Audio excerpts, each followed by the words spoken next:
Good evening. I guess I'm calling this room to order. My name is David Copeland.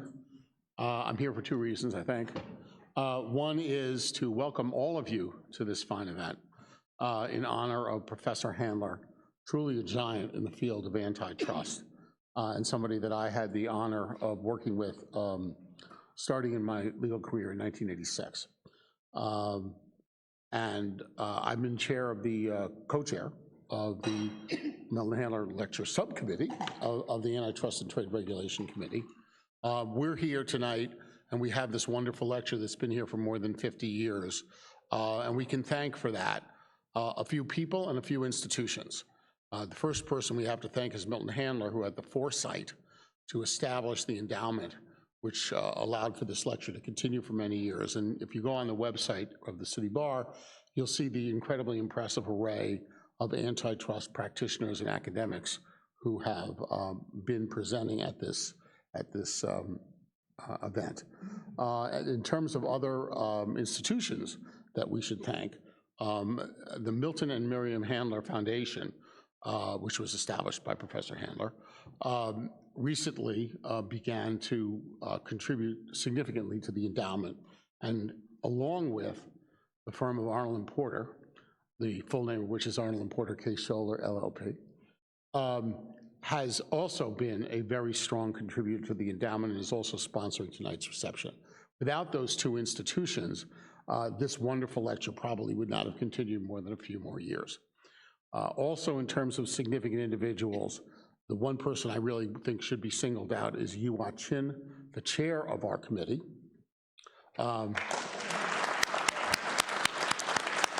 Who has been an inspiring leader for 3 years.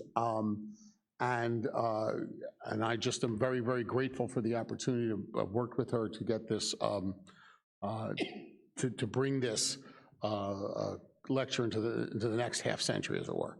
And also I want to thank my co-chair, Craig Brown, who I worked with at Case Scholer when it was Case Scholer, Freeman, Hayes, and Handler, and who also worked with the professor.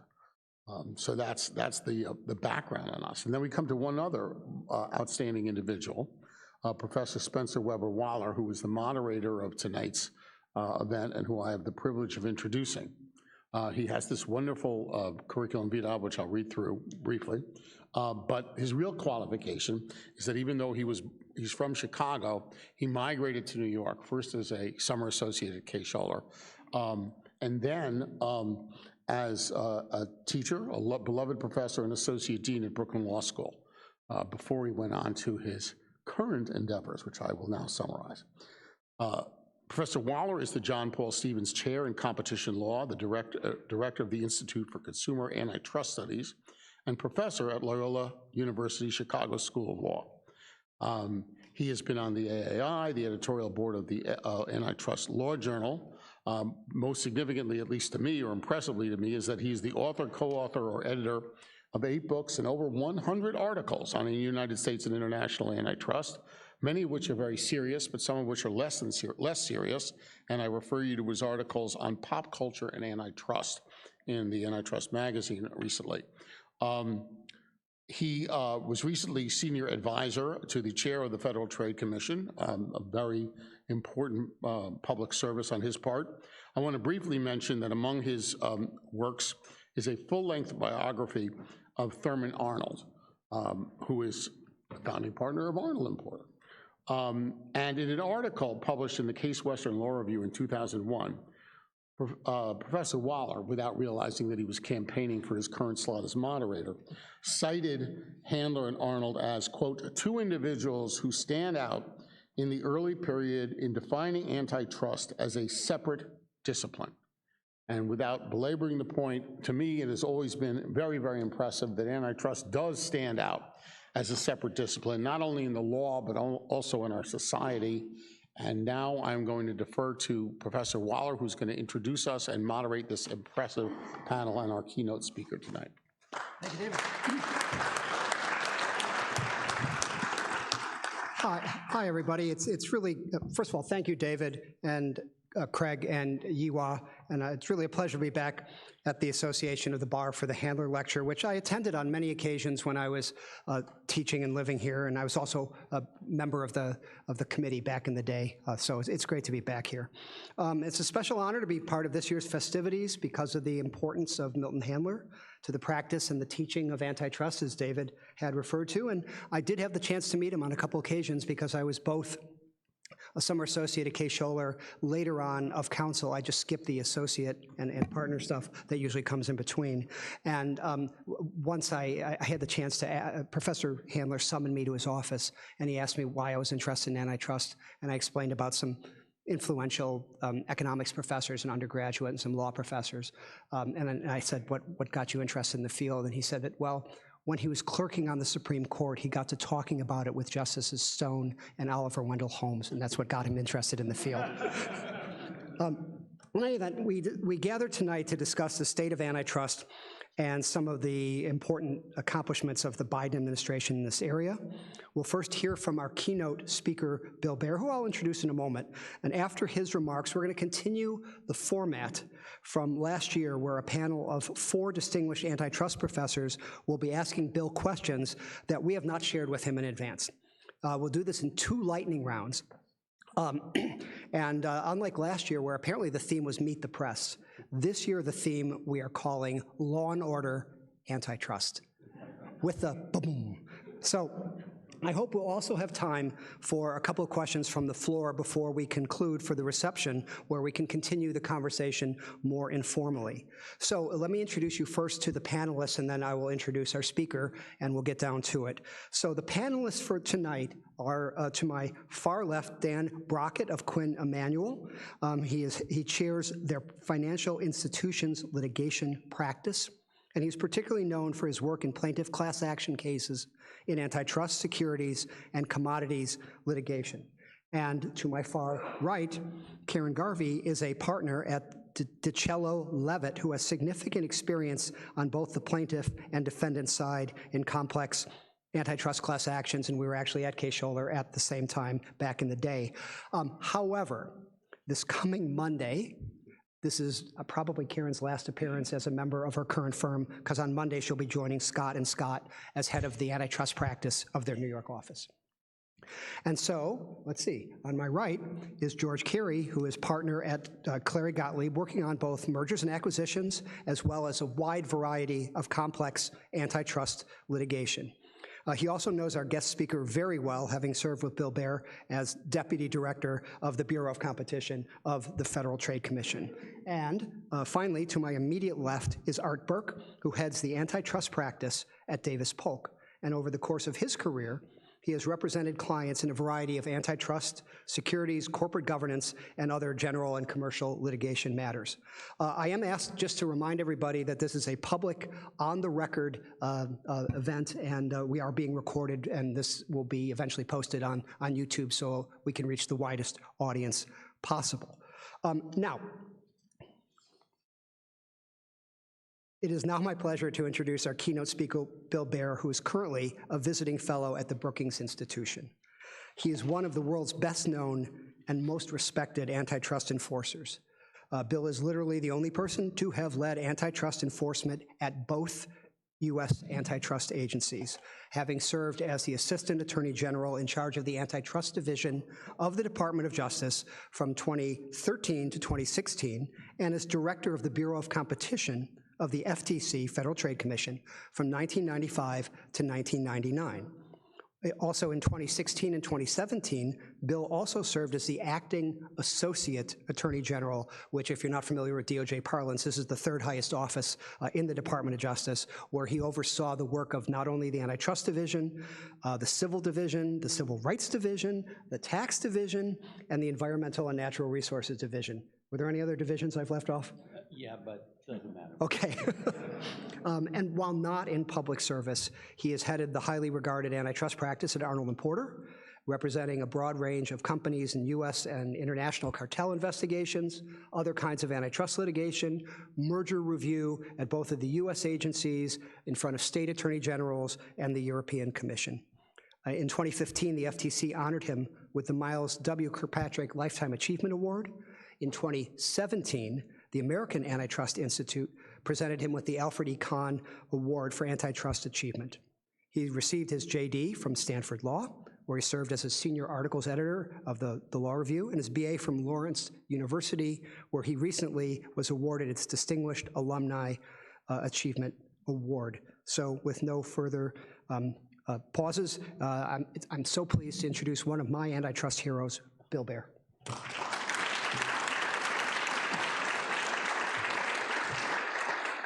Thank you. That was a lot of ado, I think.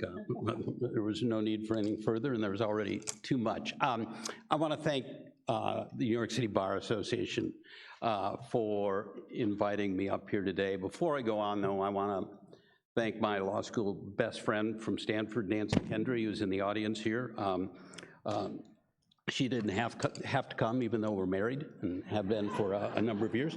But it's great to be here, and it's a privilege to be delivering the Milton Handler Lecture. As Spencer said, I appreciate that Arnold and Porter, my home when I was not in government, for supporting this wonderful tradition. This is personal for me on another level as well. Some years ago, Professor Handler invited a young academician, my mentor and dear friend Bob Pitofsky, to co-author and later become the lead author on Handler's groundbreaking casebook on trade regulation, an honor that Bob treasured throughout his distinguished career. So my assigned task tonight is to reflect on the Biden administration's approach to competition policy and enforcement as we approach the 2024 election. I welcome the opportunity, and I look forward to hearing from the panel about all that I got wrong. I begin with the 2020 campaign, particularly the Democratic primary, where Senators Sanders and Warren took mainstream the debate that we in the antitrust silo have engaged in for years, whether to continue to embrace, to modify, or to abandon Robert Bork's Chicago School view that antitrust enforcement should play a very limited role in our economy, that our enforcers, like me, to a lesser extent George, were more likely to screw things up than make them better, that markets generally were competitive, and to the extent they were not, were invariably self-corrected, and it could be counted on to ensure price, quality, and innovation competition. The progressives argued, in plain English, and that is meant as a compliment, that the model got it wrong. IO economists have been telling us for years that most markets are not perfectly competitive, not even close, that enforcement, actually under-enforcement, based on that erroneous assumption, led to increased concentration throughout the economy, contributed to the growing income gap between the super wealthy and the average worker, allowed tech platforms to monopolize their respective markets, and ignored how monopsony power, buyer power, suppressed labor and other forms of upstream competition. Candidate Biden embraced that view in the general election, and President Biden and his team from the outset undertook a fundamental rethinking of the role antitrust and competition policy can and should play in the American economy. They highlighted the deficiencies in the Chicago School's hands-off approach to enforcement and challenged reliance on the consumer welfare standard, a phrase that today has achieved Rorschach inkblot status, subject to so many eye of the beholder interpretations that the term today confuses more than it clarifies. At the outset, the Biden team began by asking two basic fundamental questions. Where is our economy not functioning competitively? And what tools can the federal government employ to address these problems? Last year's Handler lecture, Professor Tim Wu outlined that zero-based, fresh look approach. For those not present last year or with short-term memory problems like mine, it's worth reading. Tim describes how the Biden administration, from its very early days, sought to identify structural and performance problems in our economy and specify the actions the federal government needed to take to address them.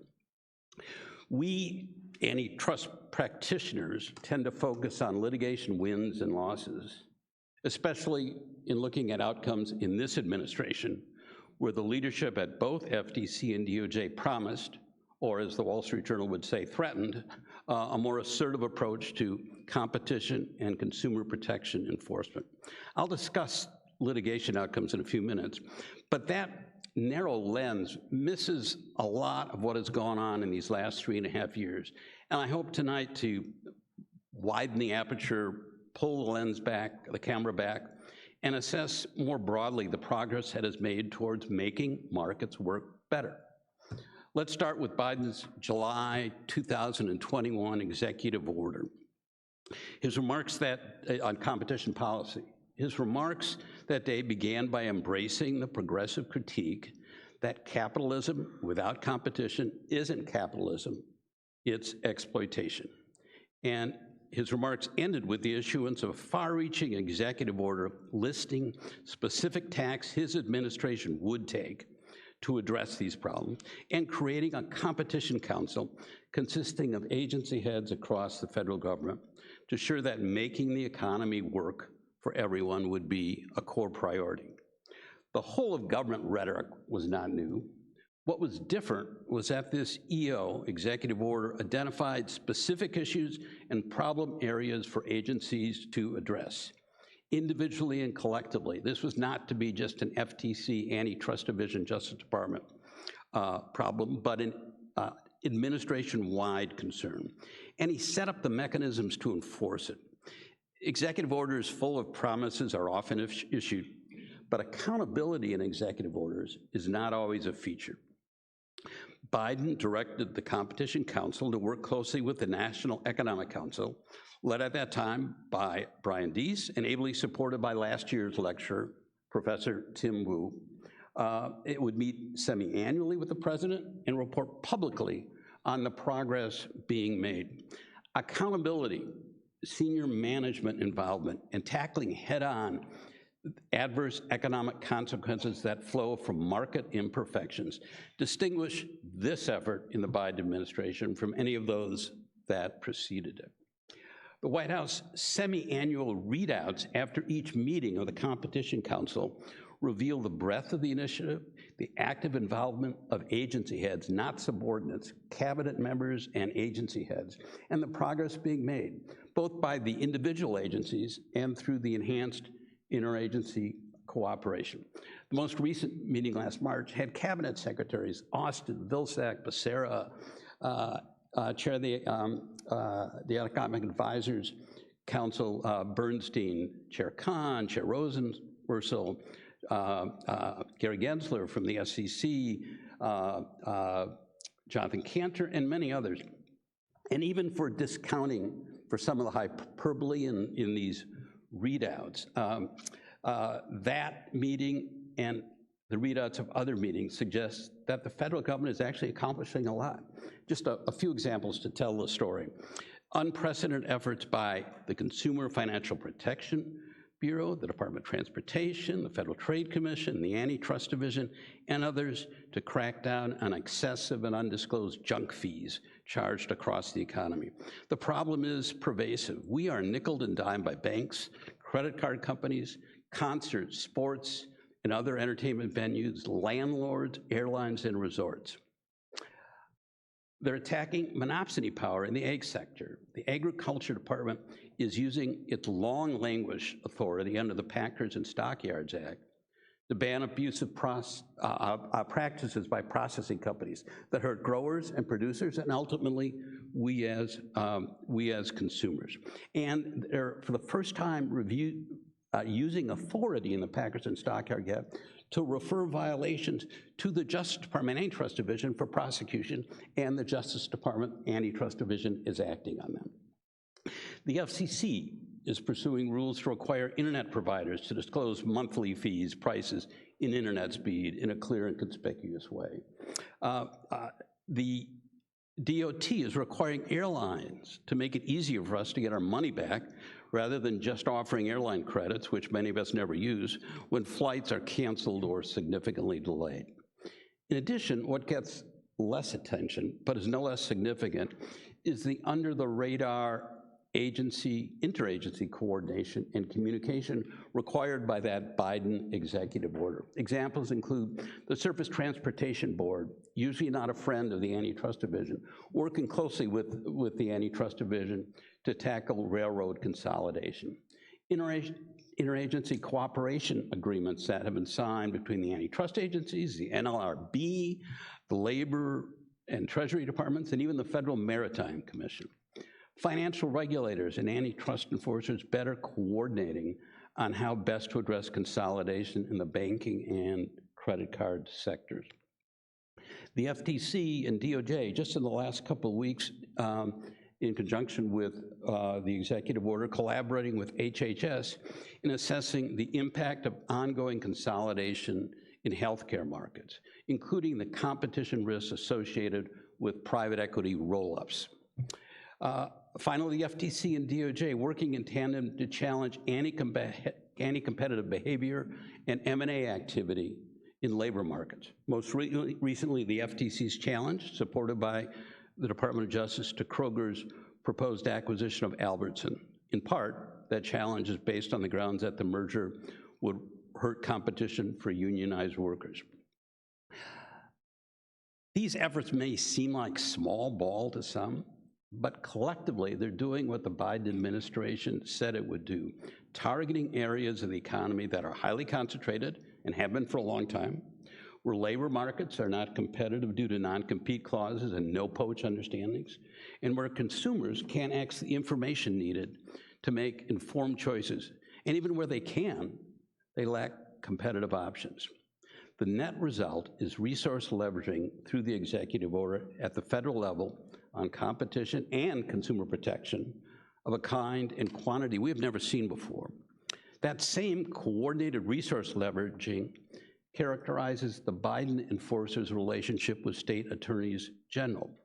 Those relationships, I know firsthand, often face political, substantive, and tactical disagreements. But cooperation today between the feds and the state AGs, as reported by both the states and the federal enforcers, is at an all-time high. According to the National Association of Attorneys General, during the Biden term, federal and state enforcers have joined forces on at least 14 different cases and are coordinating closely on cases where they have filed separately. Sometimes the states file in state court, the feds file federally.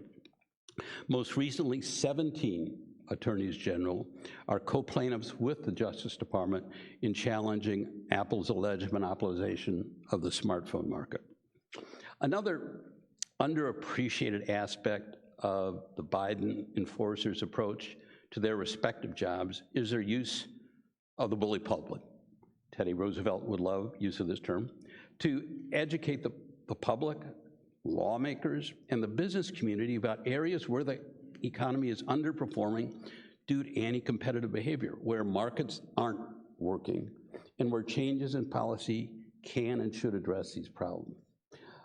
Lena Khan and Jonathan Cantor, I'm sure you're all aware, appreciate the importance of being public-facing and, where necessary, defending their actions, from appearances on 60 Minutes, Face the Nation, The Daily Show, Pod Save America, CNBC, to listening sessions in Silicon Valley, local communities, and rural America, even addressing the Federalist Society. Chair Khan and AAG Cantor have worked to drive home the importance of these pocketbook issues and build support for the actions needed to address them.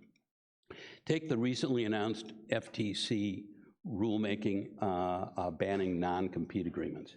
The agency's hearings held early in the Biden era and subsequent rule proposal spotlighted a pervasive practice limiting worker mobility across our economy. Some 30 million workers are subject to non-compete agreements. And these run from minimum wage workers to highly skilled professionals. That comment period on the proposed rule generated over 26,000 comments, over 25,000 of them favorable, and led to the final rule issued last month banning most non-competes. Now, I appreciate that the now final rule faces significant legal challenges. The courts ultimately will make that call. But while that plays out, look at the state level actions taken since the FTC first shined a spotlight on the issue early in the Biden administration.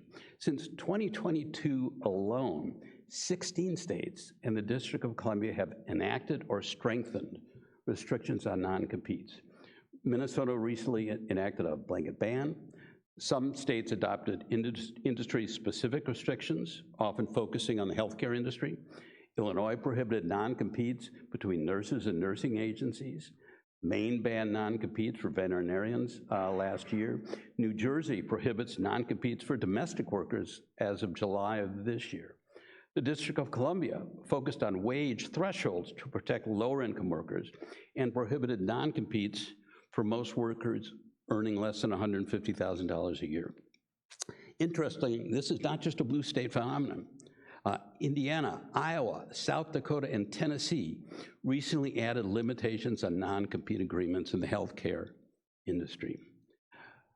Separately, the FTC's strategic deployment of its previously oft underutilized 6B authority to study consumer protection and antitrust issues in the economy in a non-law enforcement context has been an extraordinary achievement. From exploring the potential adverse consequences of the horizontally and vertically integrated PBM industry, looking at the nascent competitor acquisition strategies of the dominant tech platforms, and proactively examining consolidation and joint ventures in the generative AI sector. The FTC is getting back to using that powerful provision of the FTC Act as Congress intended when it first enacted it, well over 100 years ago.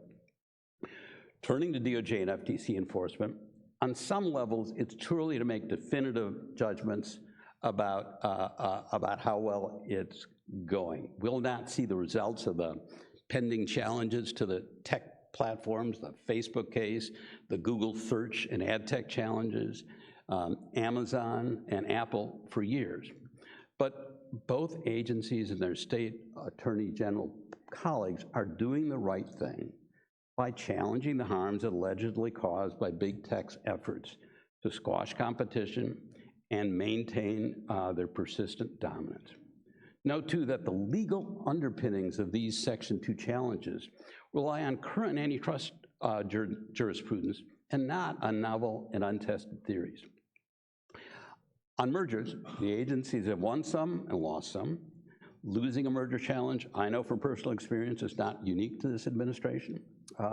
And the wins are significant. Successful challenges to the Northeast alliance between American and JetBlue, blocking JetBlue's simultaneous effort to eliminate Spirit, its ultra-low-cost rival, preventing consolidation among book publishers, and blocking Illumina's effort to reacquire Grail and position itself to foreclose rivals from developing cancer detection tests.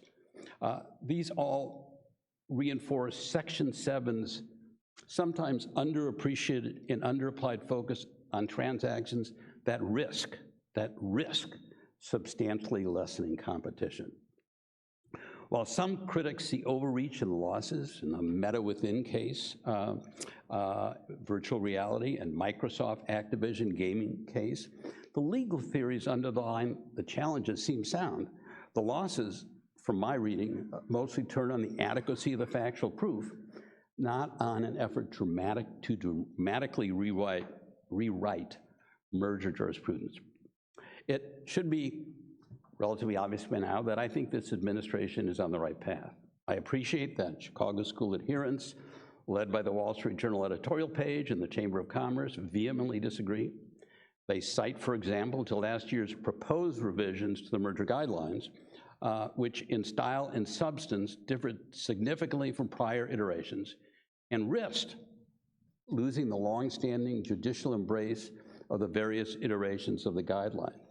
But the critics focus on the proposed rule. They ignore how the final version of those guidelines responded to constructive input from the legal and economic communities and produced a product that honored the basic analytical framework of prior guidelines while identifying areas of potential concern with M&A activity that the guidelines had not previously addressed. To me, that's good government. Now, I need to wind this up and turn things over to Spencer and the panel, but allow me one final observation. There's a saying that politicians campaign in poetry, but govern in prose. Both FTC Chair Lena Khan and Assistant Attorney General Cantor, in their prior lives, spoke passionately about the need to reject the tenets of the Chicago School and pursue a competition policy that recognized that imperfect competition and unaddressed consumer and worker harm characterize far too many markets. Some critics worried that their neo-Brandesian call to arms would produce a radical agenda that the courts would systematically reject. But the reality is that this administration deserves credit for identifying areas where competition, policy, and enforcement could make a difference, and taking actions that respected antitrust jurisprudence while invoking it to tackle the many areas of our economy where markets were not delivering the price, quality, and innovation competition we deserve. They, in my view, translated the poetry of the progressive movement into the prose of competition policy and enforcement. That deserves to be recognized. Thank you.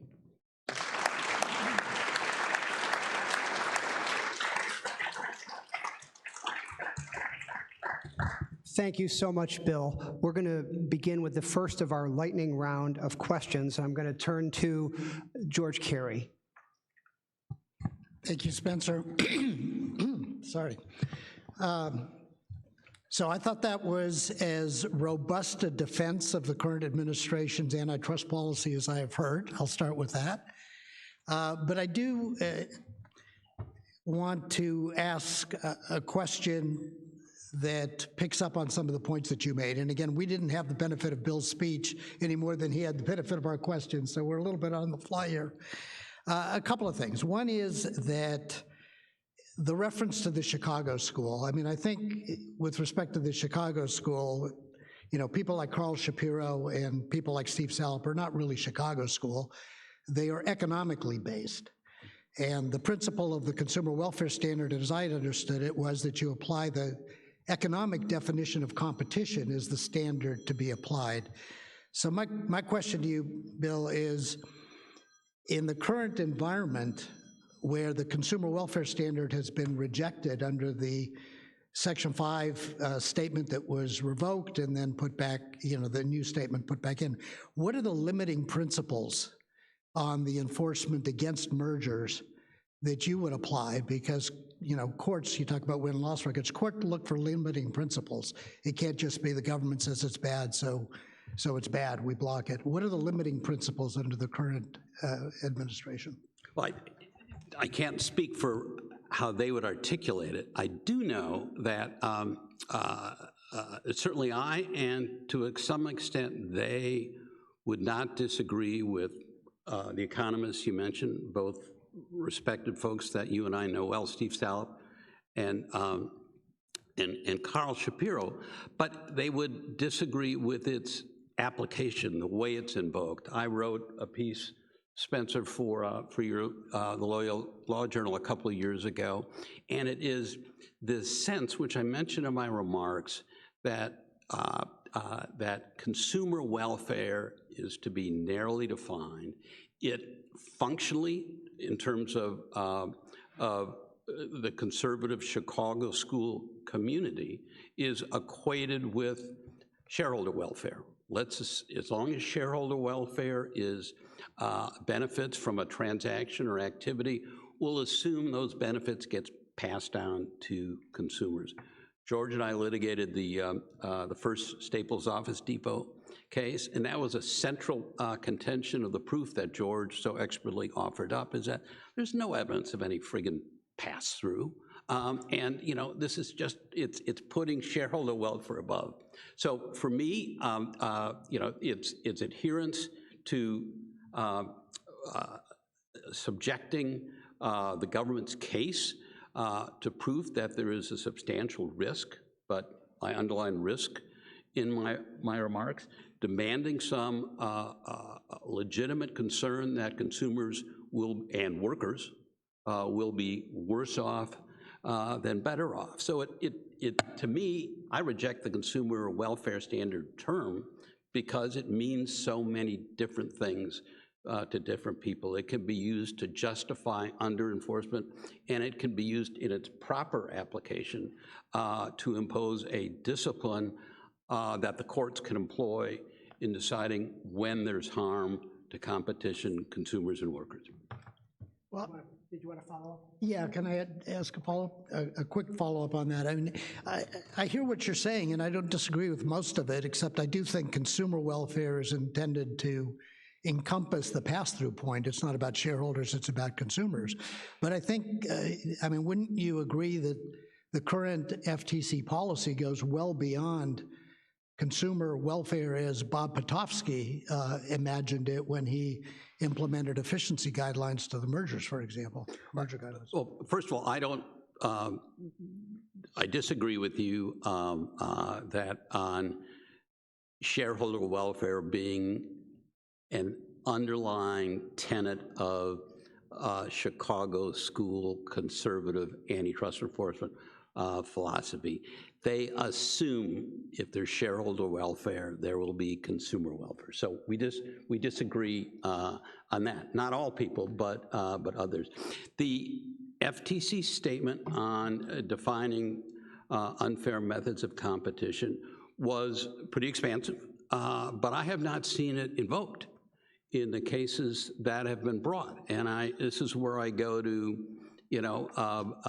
campaigning in poetry and governing in prose. I think they have learned to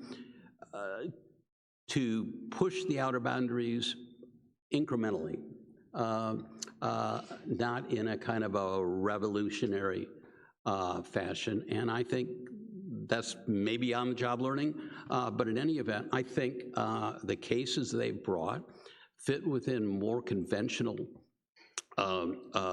antitrust paradigms than some of the neo-Brandesian rhetoric that we heard in the run-up to their appointments. All right, thank you. Turning over to Dan Brockett. I hope you can hear me, Bill. I can. So one of the areas that you mentioned is a great emphasis to the Biden administration is labor markets. And I believe that you mentioned a couple ways in which we see this playing out, specifically the revised merger guidelines now require the enforcement agencies to consider the impact of a merger on labor markets.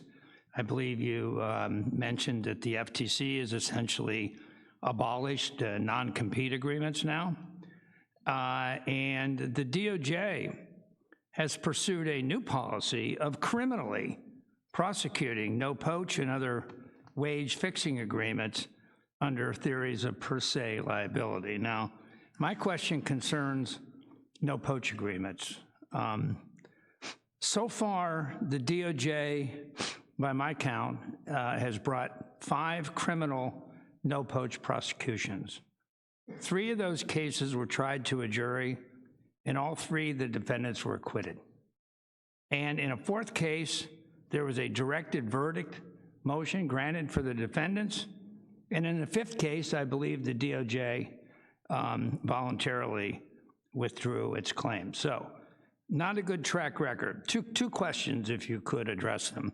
First, do you think that the agency leadership is committed to continuing to bring criminal no-poach cases in light of this track record so far? And 2, should perhaps these cases be brought civilly under a rule of reason theory, which they were historically, rather than criminally under a per se theory? Well, first off, It's a fair question, and you're good to pose it to me because I was the one who made the decision that we should, going forward, pursue no poach agreements criminally. So you can't hang that one on them, you can hang it on me. And the rationale was that there had been enough learning, and this is how per se rules develop out there, that these things did not serve a legitimate pro-competitive purpose. And so we thought prospectively, announcing it and then developing investigations during the Trump administration. And most of those cases, I think, were indicted in the Trump administration. Macon Delram embraced that policy as well. You mentioned that anything that's gone to a jury has been rejected by the jury, and in one case by a judge. But to the extent the legal issue is, should it be per se or rule of reason, I think there are 3 separate district courts that have found per se is the appropriate standard to apply here. There needs to be, I think, better education out there in the public as to how these things have an adverse effect on competition. Just like no poach, I think, is becoming more, rather, the FTC's rule banning non-competes has become something that people have seized on and understand. I think it takes a while, particularly in a complicated area like antitrust, for people to understand why and how this is bad. And I think Jonathan Cantor has pulled back a little bit on pursuing these until they have a better method of indicting the cases and trying the cases to a jury. So I think there is some, it's a feedback loop going on appropriately. All right, thanks. We're quickly finding out who's the good cop and who's the bad cop in the law and order interrogation. I'm going to turn over to Karin Garvey. Hi, thank you. I wanted to first ask you a couple of questions regarding information sharing type cases.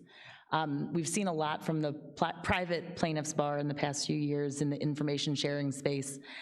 For instance, the protein cases, turkey and pork, chickens, broiler chickens, TV ads. And now in the past couple of years, there have been additional cases regarding algorithms. And most recently in the RealPage and Yardi and Atlantic City Hotels cases, the government has put in statements of interest, the DOJ in 3 of those cases and joined by the FTC in 2 of them. So my first question for you on the information sharing type cases is just, I'd like to get your take on those algorithm cases and how you see the analysis and how it should be applied. And then second, relatedly, just about a year ago, DOJ and FTC both withdrew their safe harbor or safety zone statements that were in a 1996 policy statement that was initially to be applied in the healthcare industry, but then was obviously used elsewhere, saying in a lot of public statements, DOJ in particular, that they thought that in this day and age, the type of information that is being shared is different. Older information can actually be valuable to companies in terms of setting prices, et cetera. I'd like to get your take just on, A, based on your experience in the government, what it takes to withdraw something like that, how that would happen, and then 2, or B, what you think that means going forward. Great questions.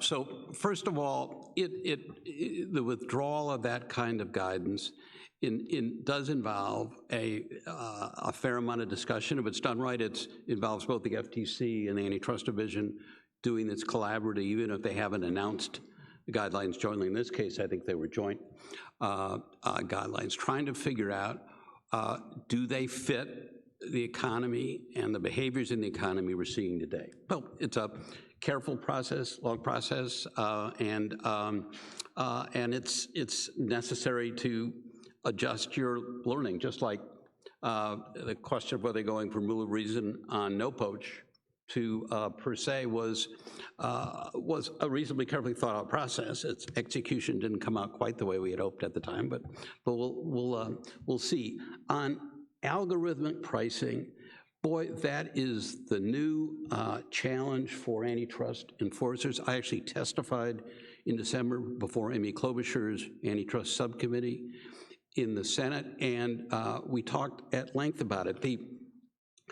The ability of these third-party vendors and they go out and sell themselves, give us your data on, in the case of apartment rentals, on occupancy and pricing, and we will give you recommendations. There's nothing wrong with having a vendor that helps you, right? McKinsey, pricing strategy. But if they are doing it for everybody in a market and basically using that data to send out common recommendations, that's a hub and spoke conspiracy. And these cases are really, really important in terms of trying to get a handle on it.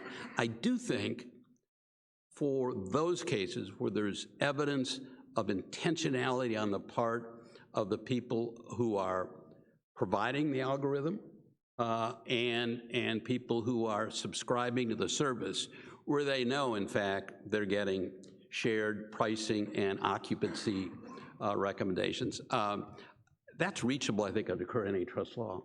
The thing down the road that worries me, and it may be going on right now, is those cases involve some evidence of people going beyond simply parallel behavior, using a hub to input information and get information back. Machine learning is so sophisticated now.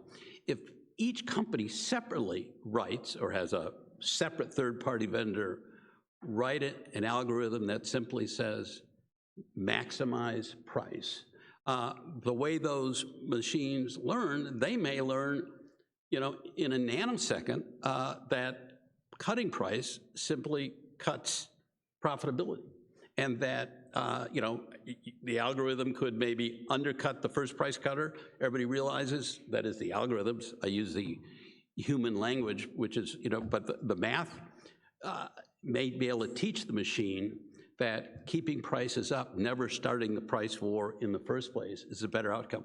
And how we reach those outcomes under current antitrust jurisprudence is a little unclear to me, because the defense will be, we just told them to, get us the best price, and we followed the recommendations of the algorithm we wrote. We didn't share it with anybody. We didn't know what anybody else is. And so are we going to have a problem where we're going to have super competitive pricing because the machines have learned that price competition is not profit maximizing? All right, Art, for round one, your question. Great. Spencer said that last year was Meet the Press, and this year is Law and Order. But I thought it would be better if this year was the Tom Brady roast of Bill Baer. So, Bill, I heard your speech, and I want to follow up on a few questions that George asked. It seemed like you're setting a dichotomy where, on the one hand, you've got Robert Bork, and then the other hand, you've got the Brandeisians. And I guess I would have thought that there's a lot of room in between those two places. And we had, as I recall, 2 Clinton administrations where you served, and 2 Obama administrations where you served. And I've heard from many people who worked in the antitrust division, the FTC, during those administrations, that they're deeply troubled by the current leadership of these organizations, that they're perceiving them as repudiating the good work that was done during those administrations. And not just as a policy matter raising concerns, but also as a process matter, kind of violating norms that have kind of been a standard across administrations between Republicans and Democrats. For example, something as simple as granting early termination on transactions that have no conceivable antitrust issues, that's been suspended now for 3 years during this administration. And also the fact that we've heard reports about the morale at the FTC plummeting in the last few years. So I guess my question to you in that context is, in your support of the current administration, are you taking the view that the Obama and Clinton administrations under-enforced antitrust law? One could have predicted that question, and I will answer it. We certainly didn't deliberately underproduce. The way I tried to frame this lecture was, first of all, to talk about the unique way in which this administration has started from ground zero. What are we missing? And they asked that question in a way that in my prior experience in government, we probably failed to ask. And so they are uncovering wide swaths of the economy where antitrust and consumer protection, non-competes is a great example, can make a difference. And so to the extent we under-enforced or inadequately enforced in those areas, I think that's right.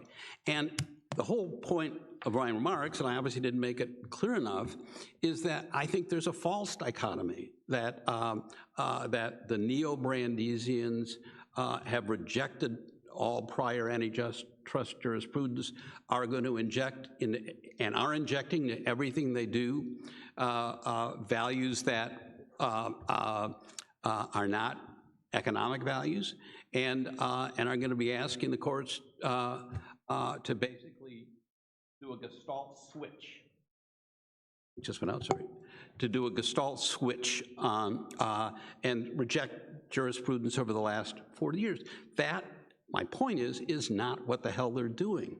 They are actually trying to advance the law in directions that provide more competitive markets, more consumer and worker worker protections in the context of existing antitrust jurisprudence. They are going back to some older cases to make their point. Nothing wrong with that. Those cases weren't overruled. They are asking on the margins the courts to look first at impact on competition and then figure out, one of my early lessons as a young lawyer was, the first thing you got to do is persuade the judge that you're right on the merits and show the judge how to get there by applying the law. And I think the actual cases being brought outside some of the rhetoric we've seen are not, don't fit that bipolar assumption in your question. It is a narrative that if you read the 90+ anti-Biden, anti-Khan, anti-Can editorials the Wall Street Journal has managed to come up with since January of 2021, I could see why one might feel that way. You mentioned the decision to no longer do early terminations of the waiting period. It was explained at the time that we're inundated, we're overworked, and spending, basically accelerating by, I think what was an average of 7 or 8 days, termination of the 30-day waiting period, was taking a lot of resources, and on balance, using those resources to dig deep where some digging was needed was a reasonable policy choice given constrained resources and a new team at the FTC, new teams at the FTC and DOJ adjusting to their jobs. So, I don't know that I would have done it, but I don't think it is highly problematic or highly injurious to the business community. All right, as we switch, we're going to do in reverse order round 2 of the lightning round in a minute. But Bill, you've mentioned on several occasions, it's come up in the questions as well, the FTC non-compete rule. And with the disclosure that this was a project that I worked on during my year at the FTC in 2022, I'd like to get your perspective on why it took so long, why now? And I mean this in 2 cents. Why is it this the first time in 50 years or so that the FTC has issued a substantive rule on the competition side, not the consumer protection side, and why non-competes? Because it's, yes, there have been a couple of Section 5 individual cases resolved by consent decree while this was all in process. Non-competes were not a focus of agency enforcement prior to this time. I think when I was at the Federal Trade Commission with Bob Potofsky, we thought about it, talked about it. We were understaffed, overworked, and this is about the general issue of of promulgating substantive antitrust rules under the FTC's Section 5 authority. So it just wasn't the priority that the current FTC has made it. Why non-compete? Because I think it is an area where, in effect, they're adopting an administrative per se rule, right? And it's an area where complete bans on non-competition are hard to justify at all. There is almost always less intrusive means to deal with protection of business secrets, hijacking client lists, that sort of stuff. So in a way, it is a focused rule. It has wide application, but it is eliminating it doesn't prevent companies from engaging in legitimate protection of their trade secrets and client confidences. You can force people to agree to that and still not force them to adhere to a 2-year non-compete with a 100-mile radius. Okay, we have about 20 minutes for the second round of questions. So we're going to turn back to Art, but if we can limit sort of the Q&A for each of our panelists to about 5 minutes or under, that will leave some time for questions from the audience. So this is a variation on a theme of my last question, which is remedies. I think when, during the Clinton and Obama administration, there was at least a willingness to do structural remedies, and frankly, especially back in your day at the FTC, a willingness to do behavioral remedies. It seems like the administration currently is rejecting remedies almost entirely, and parties are increasingly litigating the fix. Which is to actually adopt remedies unilaterally and then argue to the court that they should be taken into account as part of the case against the merger. What's your thinking about whether that's a good strategy for the agencies to pursue? Well, first of all, I'm, beginning halfway through my term at the Federal Trade Commission many years ago, I began to speak out about the problems associated with behavioral remedies. And that has been a theme Republican and Democratic administrations have invoked.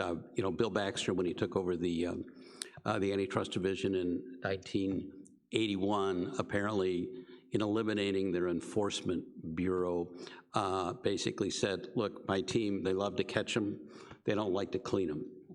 That was a disparaging, inappropriate comment, but antitrust enforcers are not inherently regulators, and so behavioral remedies are legitimately disfavored. On structural, there have been instances where structural relief has been an outstanding success. The Anheuser-Busch Modelo relief we negotiated when I was in the Justice Department has been widely praised as something that worked, but a lot of them don't, or it's unclear whether they make a difference. The Trump administration allowed T-Mobile Sprint to go through with this promise that Dish TV would buy all of this broadband capacity and would be the fourth competitor that T-Mobile eliminated with the acquisition of Sprint. That's been a disaster. And so I think skepticism about structural relief is a good idea. We could talk a little bit more about litigating the fix. A cost to being tougher is that some companies will go to court and offer up these kind of escalating offers to the court, which is a complication with the Justice Department. It's a moving target, but we can save that for follow-up. Okay, Karin, back over to you for round two. Sure. So another sort of hot area in litigation these days, I think, is the right to repair. A lot of cases filed in that space, and there's been interest from states in both the House and in the Senate. There's been legislation introduced, and Biden, of course, President Biden included that in the executive order that you referenced earlier. I'd be interested just to get your take on where you see the law in the right to repair space in terms of what is, what isn't permissible? That's an easy question to answer. I don't know the law well enough to offer an informed answer. Well, that is fair. See, Spencer, I kept to the time. That was very great. As did I. And this is proof that he did not know the questions in advance. Dan, for round two. Okay, sure. So my, Microphone. yeah, sorry. So my second question has to do with private enforcement.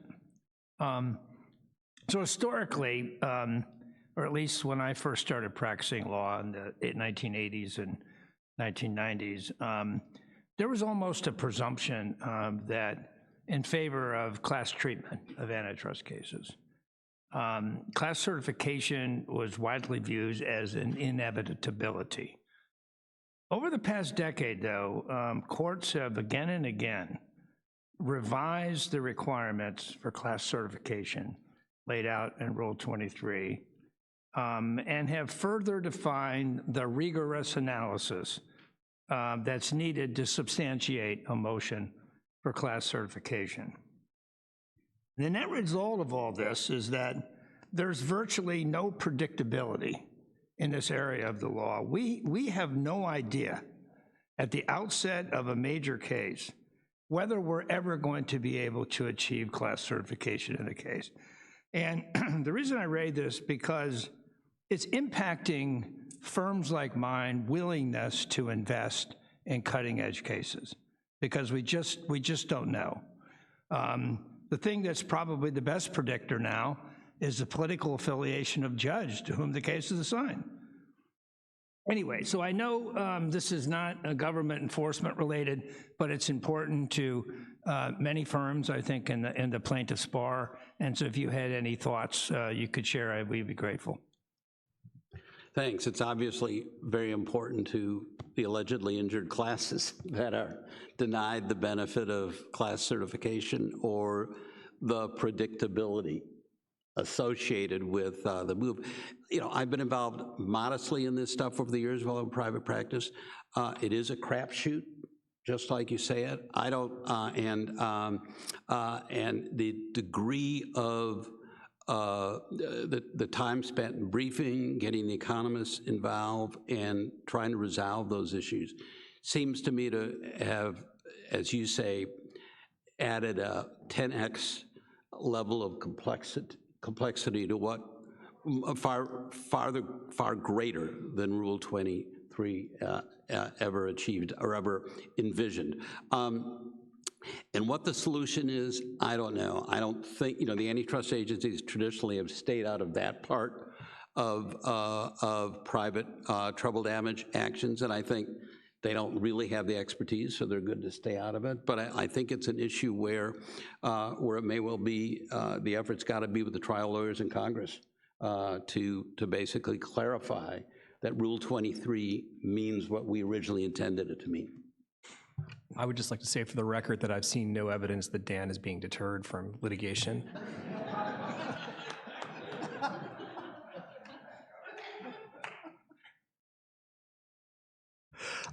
George, you'll get the last round of questions.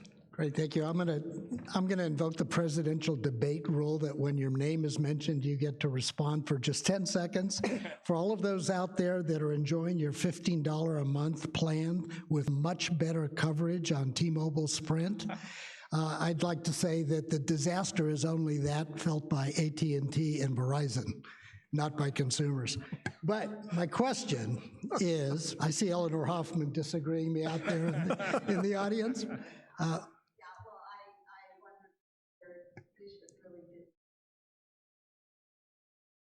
Yeah, that was Bill's point. Anyway, my question is about international antitrust enforcement. So to the extent that the international community is listening to the prose rather than, the poetry rather than reading the prose, are you seeing that the convergence and the agreement among international agencies around the basic principle that competition is defined against an economic standard, that consensus no longer is persuading the international agencies not to use antitrust as a tool of industrial policy, of gaining intellectual property from US companies through merger remedies, of trade policy. And if you do think that there has been a divergence on the proper use of antitrust, what can and should the US agencies do about that? Well, first, I don't think there has been a significant divergence.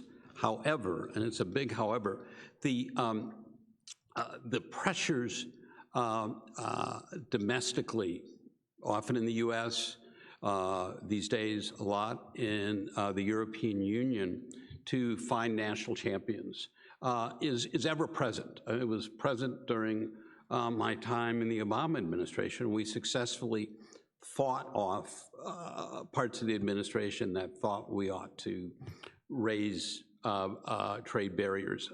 So it's always there. I do think that there remains, and during the antitrust spring meeting last month, I spent a lot of time with a number of senior enforcers who, unlike me, have remained in their job.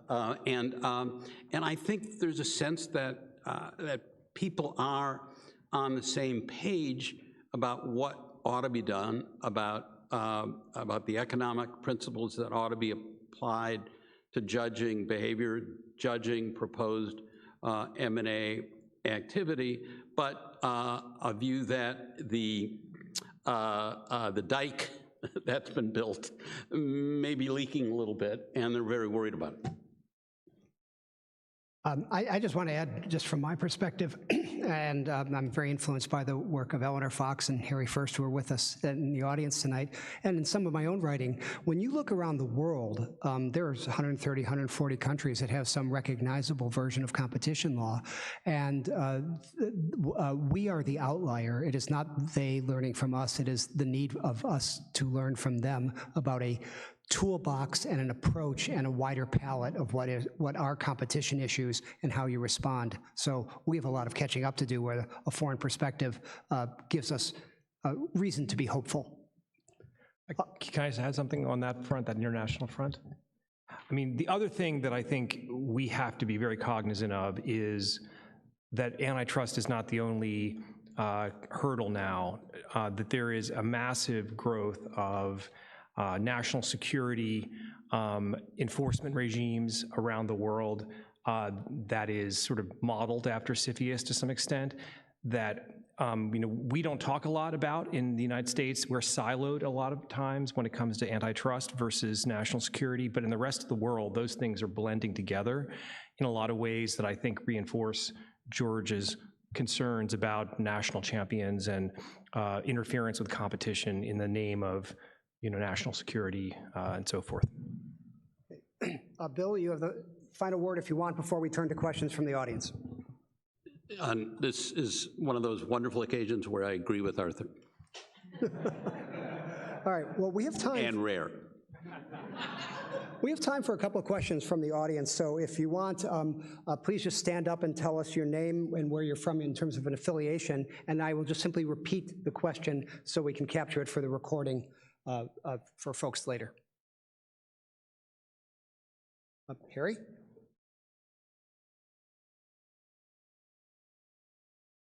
So a lot of the questions have come from, say, right side.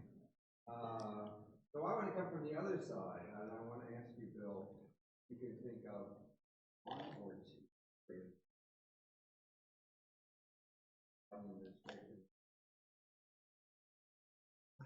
So just to make sure the recording is captured, asking Bill from Harry First from NYU, what areas, if any, where has the Biden administration not gone far enough? Harry, I can't off the top think of one, but it's given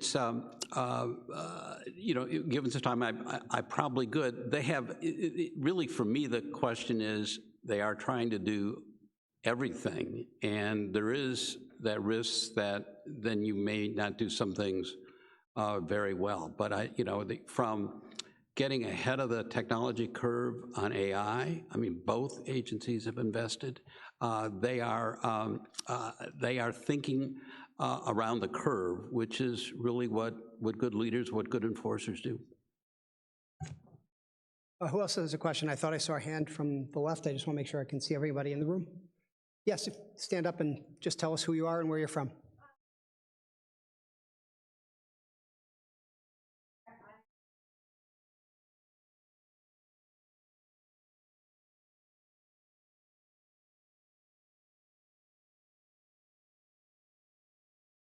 Question relates to the scope of the authority of the FTC to prohibit or enact a rule prohibiting non-competes. You know, I dodged that question a little bit in my remarks by simply saying it's going to be a court fight, and a very, very serious one. There has been some wonderful scholarship, persuasive scholarship written on both sides, that there's no way that Congress intended that 6G gave, the FTC Act 6G gave the FTC the authority to promulgate those rules. There's one Court of Appeals case out there says they do. Congress had passed a statute giving the consumer protection side a specific authority with a specific process, and expressly carved out the rulemaking authority the FTC had on the other side. So I think it's going to be a fight. I think it's going to be an uphill fight, given the way the Supreme Court is approaching delegations of administrative authority, the major questions doctrine. We don't know how it's going to be resolved, which is why I acknowledge the question and then focus on the fact that state legislatures are doing a hell of a lot. Anybody else? Any other questions, comments, concerns? Let me, Natasha, if you want to have a quick follow-up, that's fine. Otherwise, I'm going to swing over to the other side of the room. All right, let me. All right, question number 2.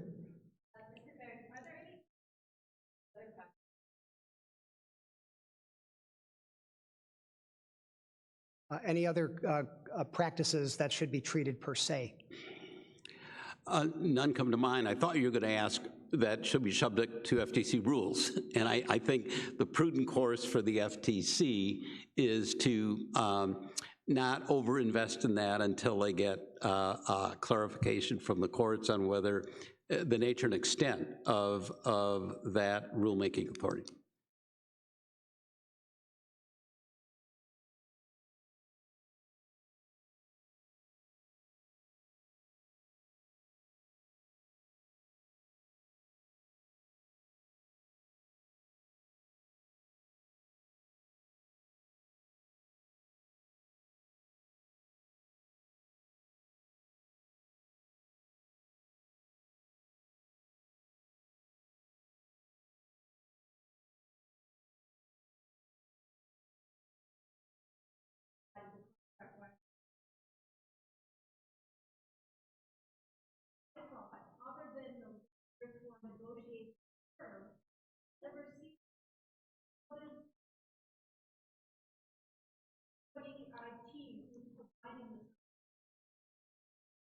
IT on the other side. How will anybody learn that there's a provision that? So it relates to the detection of anti-competitive provisions such as no poach agreements in the real world. So one of the carve-outs that we were sensitive to in 2016 when we said these no poach agreements are per se unlawful, it didn't encompass where there's a supplier-vendor relationship. And so during the term of the contract, for example, we're not gonna do it. Most of these agreements have been people who are competing for talent and have no business relationship with each other. So I think for the most part, the situation you were thinking about would not be covered, at least as I understand that facts, okay? And I saw one more hand. Richard, go ahead.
I think this relates to strengthening rules relating to refusals to deal in digital market cases. So I had a cup of coffee last Friday with Professor Hovenkamp in his office, and we talked about that issue a little bit, and I had read that piece, and I understand his reasoning. How one draws the bright lines that allow judges to adjudicate when there is some sort of obligation to deal is a little challenging. We talked about primary refuses to deal when it's your direct competitor, and there is sort of a secondary refusal to deal with it's somebody who's not directly in competition, but wants access to your platform, for example, to go from A to B to C to D, and he thought there was some value to conceptualizing the challenge that way. Where this goes, and a lot of these cases do hinge on whether there is a unilateral refusal to deal right, and even where there's a prior course of dealing. Trinco, the dicta there suggested that old Aspen ski pace was at the outer limits of a refusal to deal antitrust jurisprudence. So it's a challenging issue, and hopefully we'll get some clarity as these cases work their way through the courts.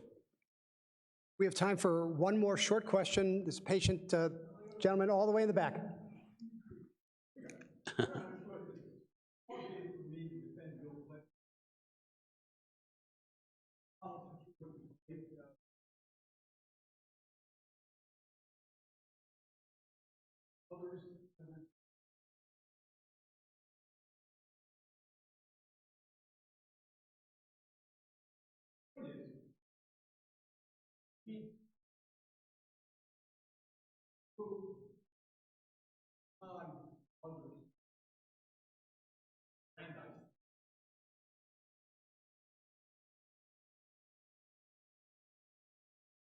Different than they were then, right?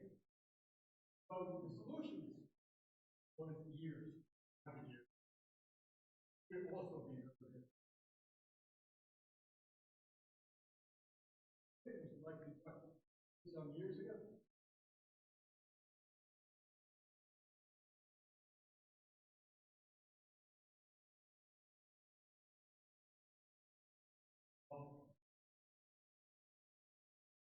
Therefore, why are we looking at that?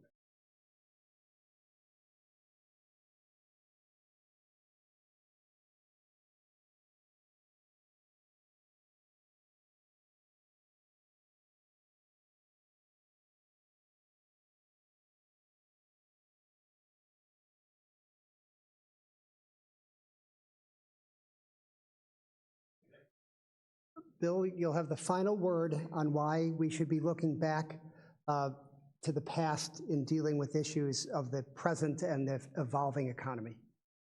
Well, one of the great things about a common law system is,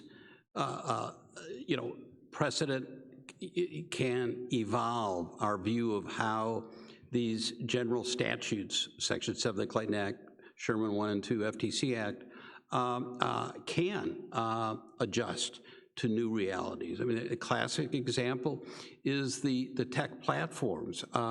They have some characteristics that make them susceptible to persistent dominance and empower the platforms to engage in behaviors that reinforce that effect. Network effects, fact that things tip, first mover advantages, and there are solutions that we've seen in the past in terms of remedies.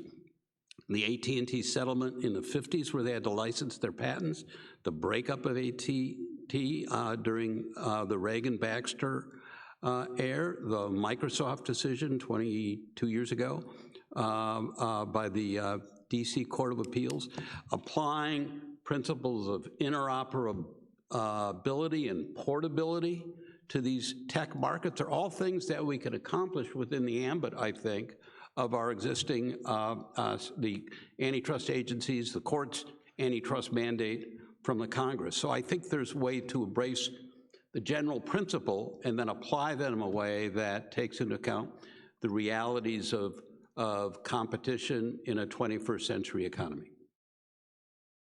Well, please join me in thanking Bill Baer and our panelists.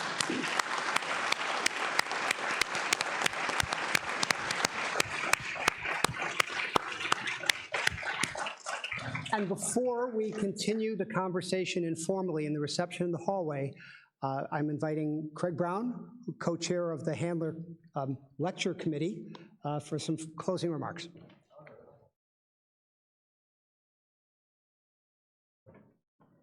Well, thank you so much for coming.